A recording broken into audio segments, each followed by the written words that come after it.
Oh, kapag narinig ninyo ang pangalang Camarines Norte, ano ba ang unang pumapasok sa isip nyo? Siguro yung pino at mapuputing buhangin sa Calaguas, di ba? O kaya yung mga alo na perfect para sa surfing sa Bagasbas. Nariyan din yung sobrang tatamis nilang pinya. At fun fact lang bago tayo magsimula, alam nyo ba na nandito ang kauna-unang monumento ni Gat Jose Rizal sa buong mundo? Yep, mas mauna pa siyang itinayo kaysa sa nasa Luneta. Napakayaman ng kultura at ganda ng lugar na ito. Pero sa pagbusisi natin sa mga tala ng kasaysayan, may isang napakagandang kwento tungkol sa probinsyang ito na madalas nating ma-overlook. Bakit nga ba ito tinawag na Camarines Norte? Isipin nyo karamihan sa mga probinsya sa Pilipinas ay ipinangangalan sa mga bayani, sa mga santo o kaya naman sa mga sikat na puno at halaman na naglilipanan sa lugar nila. Pero ang Camarines Norte, kakaiba talaga. Hindi siya galing sa isang tanyag na personalidad o sa isang mahiwagang puno. Galing siya, wait for it, sa isang napakasimple at mapagkumbabang bahagi ng bahay ng ating mga ninuno. Nakakaintriga, di ba? Paano naging pangalan ng isang buong probinsya ang isang simpleng istruktura ng bahay? Okay, simulan natin dito sa unang bahagi, ang misteryo ng Camarines.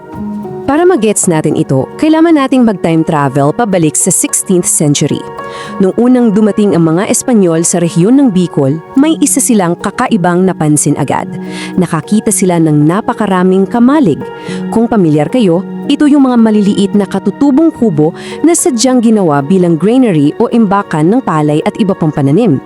Dahil agrikultura ang main source of income ng mga katutubo noon, literal na nakakalat ang mga kamalig na ito kahit saan kalumingon. Bawat pamilya mayroon ito para masiguro na may supply sila ng pagkain pagdating ng tag-ulan o tagtuyot. Para sa mga dayuhang Espanyol, ang dami ng mga imbakan na ito ay isang napakalaking sign ng kasaganaan ng lugar. Ngayon, tingnan ninyo kung paano nag-evolve yung wika sa mga nakalap nating impormasyon. Nagsimula siya sa kamalig, ang katutubong tawag natin. Alam nyo naman, medyo hirap bigkasin ng mga Espanyol yung letrang G sa dulo ng salita. At saka mayroon din silang sariling Spanish word para sa imbakan, ang kamarin.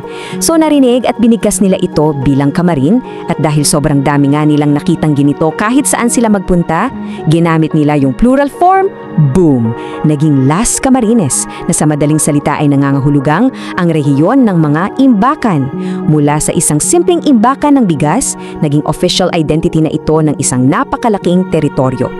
Punta tayo ngayon sa ikalawang bahagi, ang paghahati ng heograpiya. Bakit nga ba may norte? Okay, so malinaw na sa atin kung saan galing yung salitang Camarines. Pero kung may norte, natural, meron ding sur. Bakit ba hinati yung dating iisang malawak na Las Camarines? Kasi yung orihinal na teritoryo sobrang lawak. Sakop nito ang napakalaking bahagi ng buong Bicol region. Isipin nyo na lang na kayo yung gobyerno noon. Yung paglipat mo mula sa isang bayan papunta sa kabila, aabutin ng araw o minsan linggo gamit lang ang kabayo, kalesa o paglalakad sa mga baku-bakong daan. Isang malaking logistical nightmare yan. Kung mangungulekta ka ng buwis o magpapadala ng mga serbisyo, di ba? Kailangan nilang humanap ng paraan para mas madaling mamanage ang ganyan kalaking lupain. At tingnan nyo itong timeline natin. Hindi naging madali yung proseso ng paghihiwalay na ito Mula 1829 hanggang 1919, dumaan sila sa isang sobrang magulong panahon. Hinihiwalay nila yung probinsya, tapos ipagsasama ulit. Parang paulit-ulit na eksperimento ng gobyerno kung ano ba talaga ang mag-work. Pero noong pumasok ng panahon ng mga Amerikano, specifically noong April 15, 1920, formal nang isinabatas ang Filipino Legislative Act No. 2809. Itong batas na ito ang tuluyan at nag-finalize na hiwalayan sa norte at sur. Sa wakas, natapos din ang halos isang siglong kalituhan. Matapos yung formal na paghahating iyon, heto na ang naging setup ng mapa nila. Yung mga bayan at community na nasa upper or northern portion ng lumang teritoryo, yun ang kinilala bilang Camarines Norte. At itinatag ang bayan ng Daet bilang kabisera nito. Sa kabilang banda, yung mas malaking bahagi sa baba ang naging Camarines Sur. Ang maganda sa paghahating ito, nagkaroon ng malaking chance ang Camarines Norte na mag-focus sa sarili nilang identity, tutukan ng sariling pag-unlad at palaguin ang mga bayan nila ng mas mabilis kasi mas nakafocus na yung lokal na pamahalaan.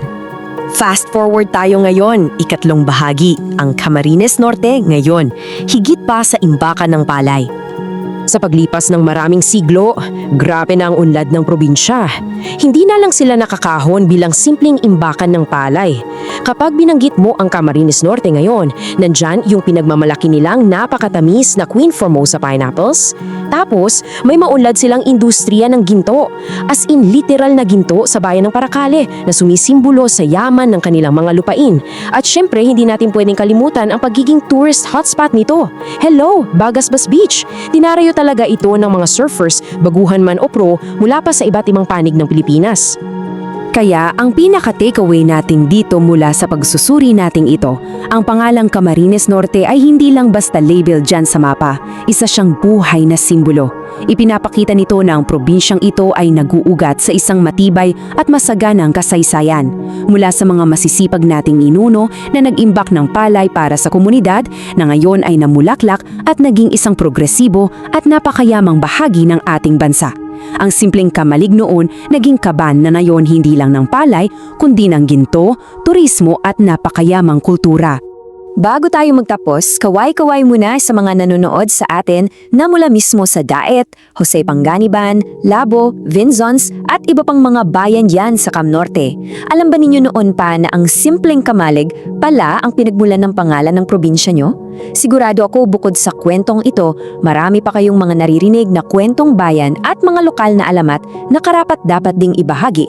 Ang kasaysayan kasi ay buhay na buhay sa ating lahat. Kayo, anong kwento ng pinagmula ng inyong bayan ang pinaka-ipinagmamalaki ninyo? Pag-isipan nyo yon. Hanggang sa muli nating pagsusuri sa mga kwentong patuloy na humuhubog sa ating pagkakakilanlan, maraming salamat sa inyong pagsama.